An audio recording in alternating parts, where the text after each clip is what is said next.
Imagine for a second you only get one physical life. Oh, no, wait, that's not hard to imagine. That's all we get, right? One physical life. But now imagine you could live that one physical life to the age of 100 years old.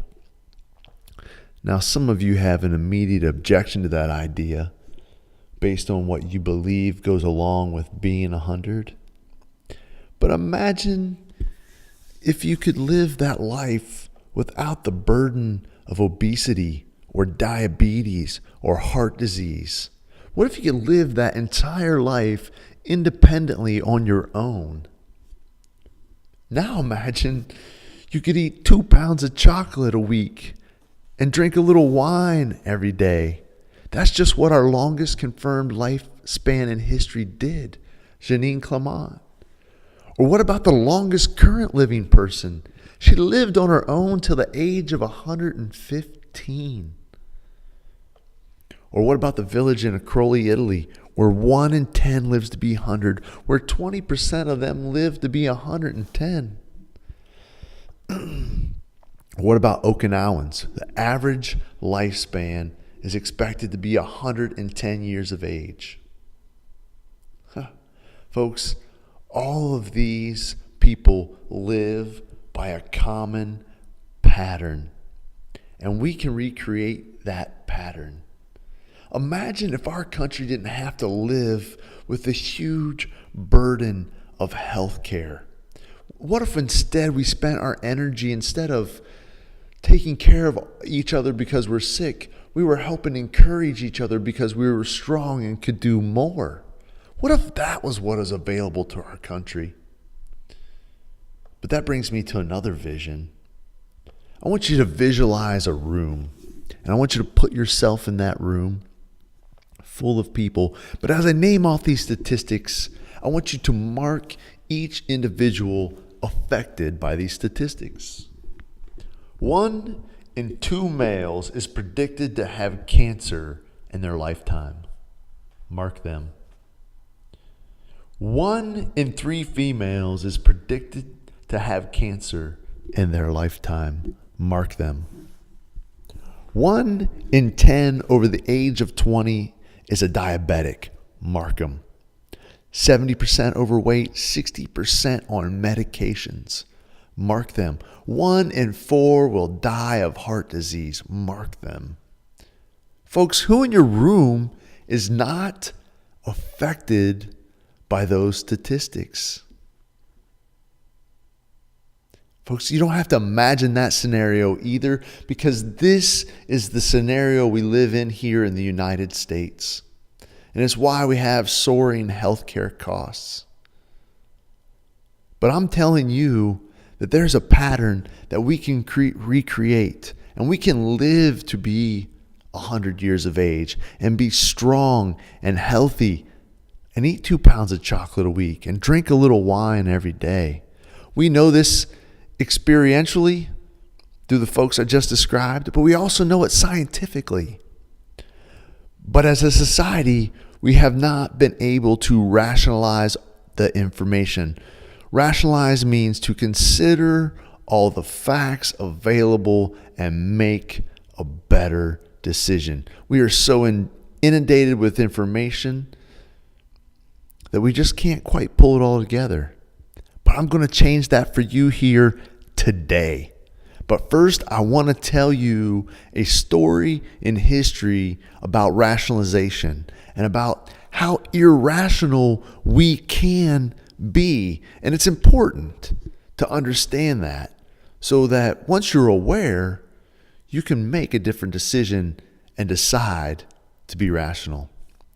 So Dr. Samuel Weiss was a Hungarian doctor of German extraction. He worked for the University of Vienna in an obstetrical clinic. And in his clinic, they trained doctors. And parallel to his clinic was a second obstetrical clinic where they trained midwives. And in these clinics, there was childbed fever. But in Samuel Weiss's clinic, the death rate would get as high as 30%. But over in the midwife clinic, the death rate was usually around 4%. So this news got out into the public, and the women started to become aware of the fact that the death rate in Samuel Weiss's clinic was that high. So they didn't want it to get admitted to his clinic. So they started this phenomenon of having their babies in the streets. They called them street births. So now you got all these women having these street births. Well, after looking at this, and they checked the death rates of the women having street births, and come to find out the death rate from childbed fever was about the same as it was in the midwife clinic, as it was as having the babies in the streets. So Samuel Weiss knew that there was a problem within his clinic. So make a long story short, he went back to his clinic, and this is what he found. Now, no, this is before germ theory, before we knew tiny little invisible bugs were crawling around and causing us problems. But what he found is his doctors were performing autopsies in the morning and then going out and delivering babies throughout the day without washing their hands. Ugh. But he had the ingenious idea of introducing washing their hands in a chlorinated lime solution. Within just a couple months, he had the death rate down similar to that of the midwife clinic, around 4%. And then by carrying the practices further, by washing utensils and surgical areas and cleaning everything, they were able to get the death rate near zero. Folks, he had a problem. Folks are dying one day. We make a change, and the next day, people are no longer dying. He had the smoking gun. The information was simple and concise, and he could save lives. Another long story short, sure, all those around right there seen it happen. But then he goes out and tries to tell the rest of Europe. But again, a long story short, they're like, the doctors are like, you mean we are the problem? And basically sloughed it off. And like, you can't prove why this is true. And in turn, folks, it was 20 years until we adopted hand washing as a common practice. They could not rationalize the information. It took them 20 years to figure it out. Folks, we have a simple pattern demonstrated for us in people that are living long, healthy lives. We need to be rational and be able to consider the information. The information is as simple as washing your hands. All right. And that's almost part of the problem, right? When it's that simple, you're like, oh, it just can't be true. I'm here to tell you these are the three things you got to do. Number one thing in the pattern is sugar. Sugar is extremely bad for us. Everybody's like, I already know that. I've heard it over and over. And we do. We get so inundated with this idea it's bad for us. And yet we got 60% on medication, 70% overweight, 1 in 10 diabetic, yet it does not change. Why doesn't it change? Because bad for us doesn't really mean anything. Let's let a candy bar represent sugar or what's bad for us. Do we look at a candy bar and think 70% obese, 60% on medication, 1 in 10 diabetic, and that's our focus when we look at a candy bar? No, it's not. But if it was our focus, it might change our actions. So we get all these pictures and all these statistics, and we hear over and over how bad sugar is for us. Because I don't think we really realize how much sugar we consume. So I want to tell you a little story that will hopefully leave a different picture in your mind of how much sugar we consume.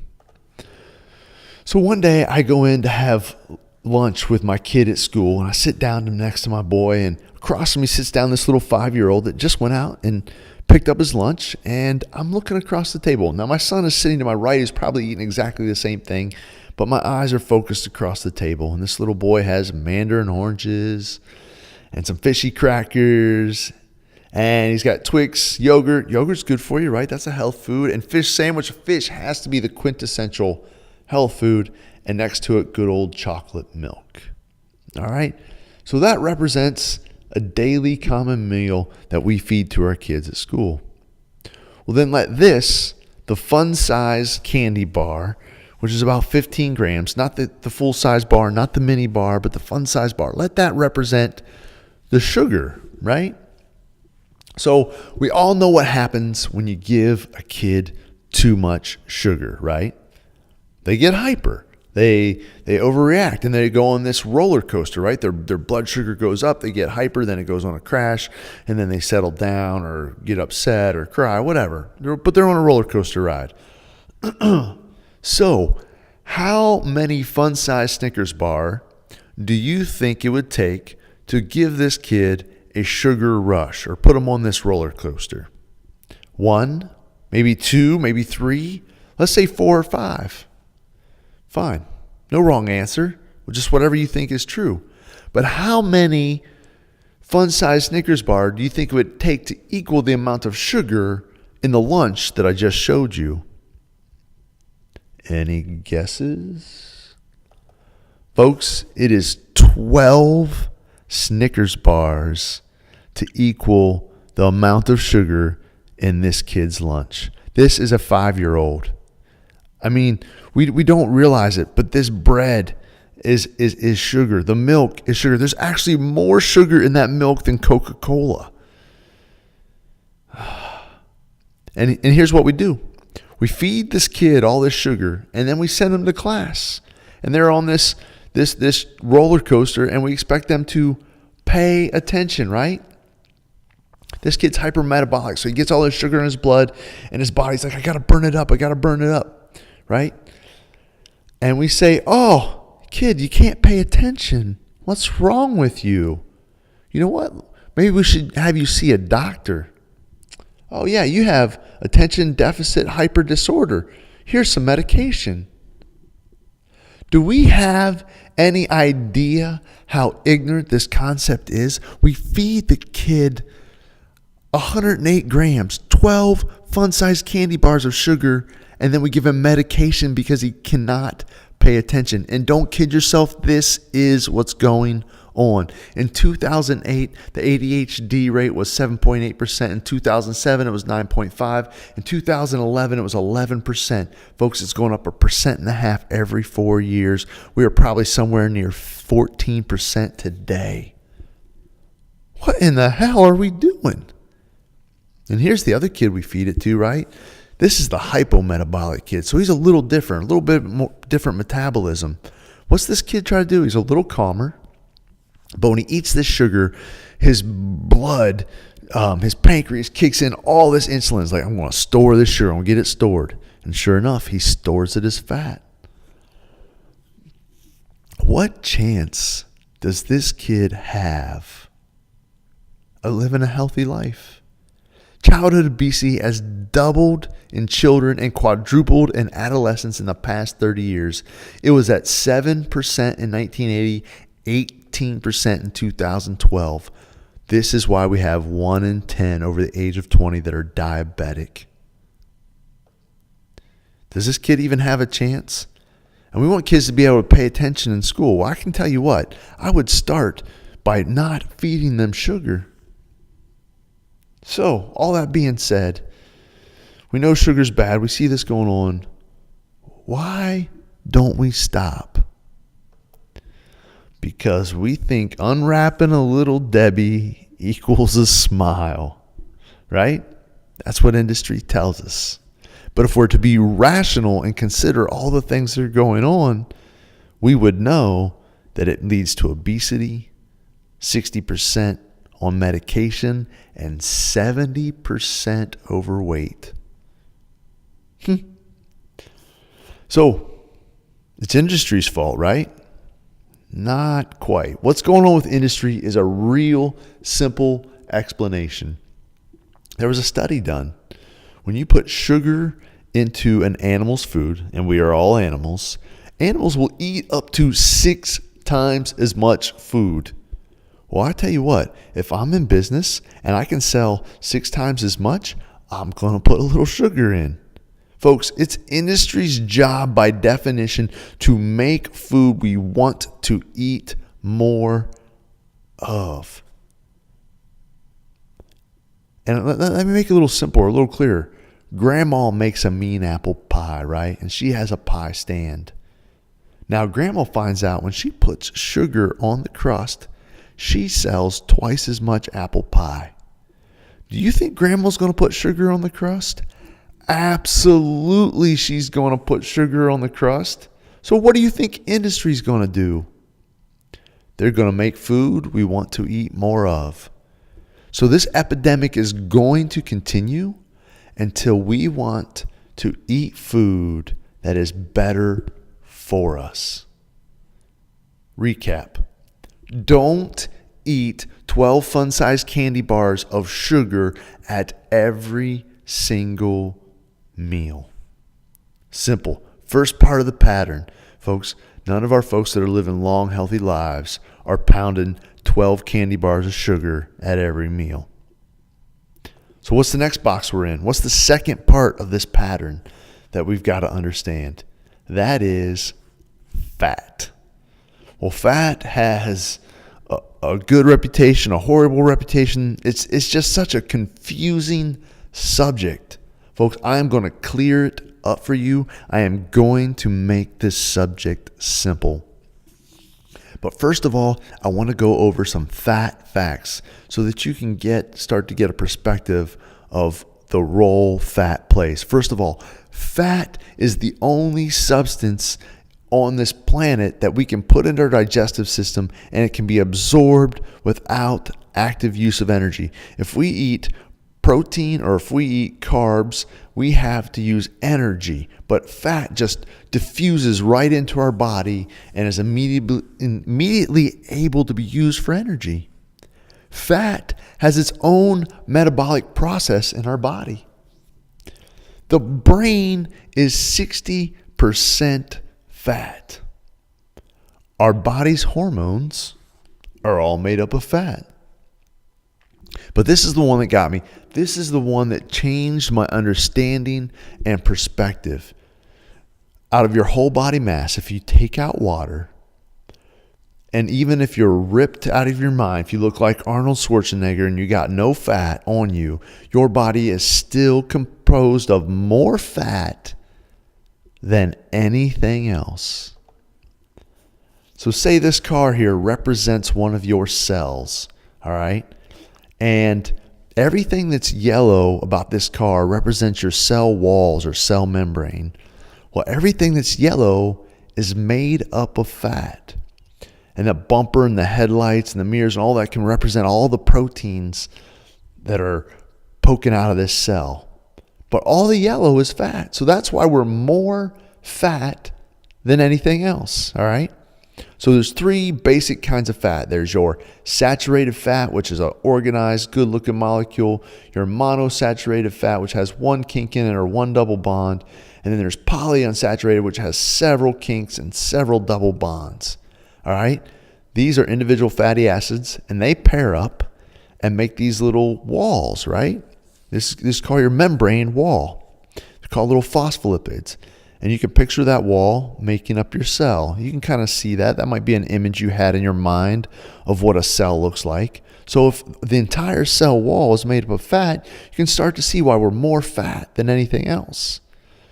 Now here's a more detailed cell diagram. And see all those organelles inside that cell? Every single one of them is defined by a bilipid membrane, a fat membrane. So everything you see there is wrapped in fat. This is how we can have 0% body fat, yet we are more fat than anything else. So I want to go over the 3 basic kinds of fat. All right. And we're going to figure out which ones are the good ones and which ones are the bad ones and why. So the first one is saturated fat. All right, now that is a beautiful molecule, right? All those hydrogen atoms, nice and organized. It'd be hard to break that thing down. It looks like a little Lincoln log, and so they stack very well at room temperature, and that's why they're solid at room temperature like this butter. And the market says they're valuable. Butter, $24 a gallon. Coconut oil, $45 a gallon. Beautiful, and that is what we call a good fat. Monounsaturated fat means it has one double bond, it has one kink. And that's one spot where it's not as organized and it could break down, but it's only one spot, right? And the market says it's still valuable. $30 a gallon for olive oil, $13 a gallon for lard. That's good fat. But then we got this thing called polyunsaturated fat. Poly means many spots where it's not saturated. So we got many double bonds. And you see how disorganized it looks? And all those little white hydrogen atoms could be easily knocked off there. That means it will oxidize or break down easily. All right? And look, corn oil. The market says it's not valuable either. $8 a gallon. Safflower oil, $4 a gallon. So if it can oxidize, instead of your car looking shiny and new, it looks a little more like that, right? And that's not what we want. But you see that paint? What's happening to that? What's that called? That's called oxidation. All right? So polyunsaturated fats are prone to oxidize. They have all those little kinks and they can break down easily.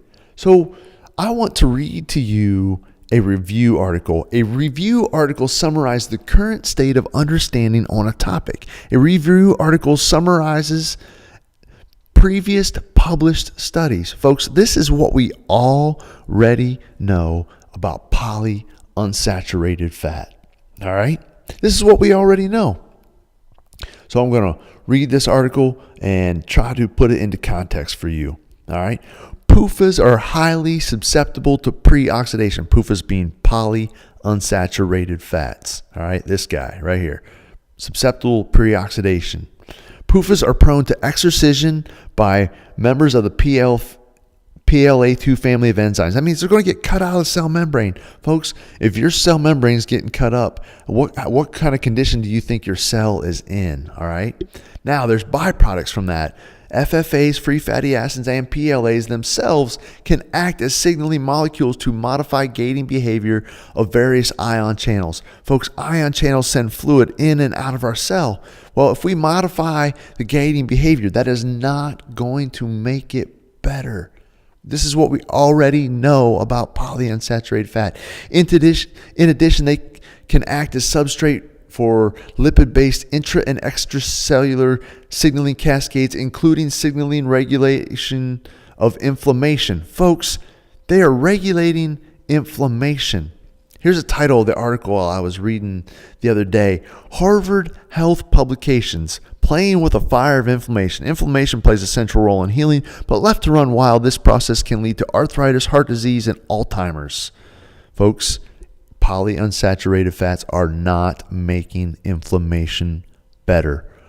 Moreover, through their effective membrane microarchitecture, they can change the functions of integral membrane proteins such as stretched activated ion channels, alter lipid microdome organization, disrupt organization of transmembrane signaling complexes, or alter cellular processes such as membrane fission and fusion. Folks, fission and fusion is how we make our energy. If polyunsaturated fats were improving how we made our energy, we'd all be running around like Energizer bunnies, all right? But that's not what's going on. They're getting cut from our cell membranes just like this right here, all right? So they're important in fission and fusion that are important in the regulation of intrinsic neural excitability, natural neural excitability. Folks, that natural neural excitability are allergic reactions, Also, synaptic transmissions, ability of our nerves to be able to send signals, and they also affect molecular mechanisms underlying neuroplasticity. This is our ability of our nerves to make new connections. Folks, this is what we already know that polyunsaturated fats are doing to our bodies. If you're trying to build a new car or build a car or a cell out of polyunsaturated fats that are already breaking down, your car is not going to look like this. It is going to oxidize. It is going to look like this. Now remember, our bodies are more fat than anything else. And if we are building it out of fat that oxidizes easily, this is what our cells are going to look like. Recap on the second part of the pattern. Don't eat polys that will oxidize easily. All right? It's simple. We already know it. So, what's the third part or the third key in this pattern that's got us in this box where we live unhealthy lives, but yet those that understand are living long, healthy lives? And here again, a term we've all heard before, antioxidants. All right, an antioxidant is a substance that inhibits the oxidation, especially ones used to counteract the deterioration of stored food products. Folks, oxidation. See this car? It's all oxidized. This one's not. So antioxidants are the wax for your cars or the wax for your cells. So the better you wax your car, the less likely it is to oxidize. So it looks just like this. So we got this guy, the free radical, and he comes along and he needs an electron. Remember those polys are all crooked, got all those double bonds and just ready to break apart and disorganize? They will give up electron to this guy. And then you have the extracision, the fatty acid getting cut out of the cell membrane, and this cell wall starts to break down. But if you got this guy, this one here happens to be vitamin E, Mr. Antioxidant, to give up an electron, it makes that free radical whole again, sends him on his way, and prevents the oxidation of this wall, of this cell membrane. Wow. So we just need to wax our cars, right? So the better the wax, the better our car will be. So how do we figure out what the best waxes are?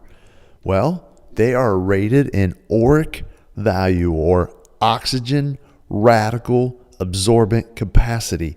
So your wax's ability to handle more of these oxygen radicals, and the more it can handle, the more it can absorb, the better the antioxidant. All right. So in this case, vitamin E. So let's take a look at a few. So we got rosemary, has an ORAC value of 165,280. That is a powerful antioxidant. That's the upper end of the chart. Or what about oregano? 175,295. All right. Great ORAC value. But what about dark chocolate candy? It's only 20,844, but it's a lot easier to eat 100 grams of chocolate than it is 100 grams of oregano. All right. So chocolate's still a very powerful antioxidant. All right. And a few others you might be familiar with. Coffee, the number one source of antioxidants for Americans today, 2,780. Not quite as powerful as are these other ones. Or wine, 4,523. Not too bad considering blueberries are 4,669 per 100 grams. So folks, we just want to put a better wax on. And I'm going to look back here again. So your best waxes are herbs, right? Rosemary, chocolate, wine, blueberries. And if we don't wax our car, it looks just like this. But if we do, it doesn't have to be a new one, and it can still look good. So let's recap real quick. What are the three parts of this pattern that we need to complete to live long, healthy lives? First one is, don't eat 12 candy bars of sugar at every single meal. No polyunsaturated fats. All right, we need to reduce the amount of polyunsaturated fats because they do oxidize. Remember, our body is more fat than anything else. And if it's oxidizing, we're dying. All right. And protect that fat, those cell walls, with antioxidants, meaning wax that car. Now, how does that translate? Let's take a look at how that showed up, how this pattern showed up. So one day my daughter grabs and pulls on, Dad. She reads all these Guinness books and she's like, hey, the longest confirmed lifespan in history. Well, actually, she didn't say it that way. She said, Dad, the oldest person ever lived to be 175. I'm like, nah. So pulled out the phone, checked on old Google. Who'd I find? Janine Clement. And not to mention, this girl smoked from age 21 to 117, and she drank. But what pattern did she carry out? So when asked, she attested her long life to olive oil, which she drank and rubbed on her skin. Folks, that's monounsaturated, very low poly. She was waxing her car, right? Or no, she was not eating oxidizing fat, right? But then she had the chocolate 2 pounds a week. She was taking in and waxing that car. She was waxing those cell membranes, keeping them healthy. She was drinking port wine every day. Again, antioxidants. And no tell of any sugar that she was eating. So I'm like, this woman, she fits my pattern perfect. So I fire this off to a friend of mine. It wasn't just a few minutes later, he fires this back to me. The longest current living person, Emma Morano. She's 117 now. She lived on her own till the age 115. And when asked of her secret of longevity, she said, I've never used drugs and I was single. She ate 3 eggs a day. Folks, again, no polys, using the best fat building blocks for her body. She says she drank a glass of homemade brandy every day. Again, antioxidants. Enjoys chocolate sometimes, but above all else, she thinks positively about the future. There again, she's fitting our pattern. Antioxidants, no polyunsaturated fats. So, what about our village in Acroli, Italy? 1 in 10 live to be 100. 20% of those live to be 110. Their food? Anchovies. There again, low in polyunsaturated fats. Olive oil. Again, no polyunsaturated fats. They drink wine and rosemary with every meal. Rosemary has an ORAC value of 165,280. Folks, they are waxing the car. All right. Then I was researching the Okinawans, and I started looking at these people, and the first thing I found is they eat tofu, which sounds healthy, but actually it's bean curd and it's high in polyunsaturated fat. So they're getting about 10 grams of their calories. 4.8% of their calories are coming from polyunsaturated fat, or 10 grams. Now, it's said that Americans eat about 16 grams of polyunsaturated fat. They're only doing 10. But man, if you're going to live the maximum lifespan, how can they be doing polys? And then the other part of the pattern is, we can't do too much sugar. Well, folks, their diet, 69% of their calories come from sweet potato or a starch, right? Which can be sugar. But, it's not refined sugar, so it is coming with a lot of nutrients. So maybe there's an upside. And so I looked it up. So the sweet potato, and boom, there it was. 1 cup of sweet potatoes is 38,400 433 IUs of vitamin A, 769% of the daily recommended value of vitamin A in 1 cup of sweet potatoes. Why is that important? Vitamin A is the best car wax you can get. And they were actually eating 4 times that. They are getting 3,268% of the daily recommended value of vitamin A. Folks, the reason they can handle a little polys and handle a little sugar is because they are constantly waxing their car. They are polishing it with these antioxidants, and those cell membranes, that wall is never breaking down. And in turn, they live to be 100. And again, they fit the pattern. Well, I want to drive this point one step further, that we know and understand, but as a society, we have not been able to be rational and put all this information together and make better decisions. But we got this guy right here. So I have a group of people that I work with and that I'm helping, and one of the guys that joins the group raises cattle for a living. And so I'm talking to the guy and I'm like, hey, we cut refined carbs. He's like, oh yeah, well, we did a trial with our cows feeding them sugar, and that ended bad, so we don't feed them sugar. I'm like, oh, okay, cool. I'm like, hey man, we cut all oils high in polyunsaturated fat, and we eat coconut oil and butter. And he's like, oh yeah? He's like, we feed our cows coconut oil and beef tallow. I'm like, really? Huh. Like, what else do you feed your cows? And I'm like, hey, Dean, we like antioxidants. And so we do cinnamon and we do spices high in oric value. He's like, oh yeah? We feed our cows cinnamon and oregano. And at this point, I'm like, oh my gosh. But folks, we get it. Industry's job is to grow the healthiest, strongest animal cell possible. And they are completely rational about their decision making. If they feed the cow something and it doesn't make it better, they figure out what does. And folks, they figured it out. It's not hard. We can't build the cells with sugar and oxidizing fat.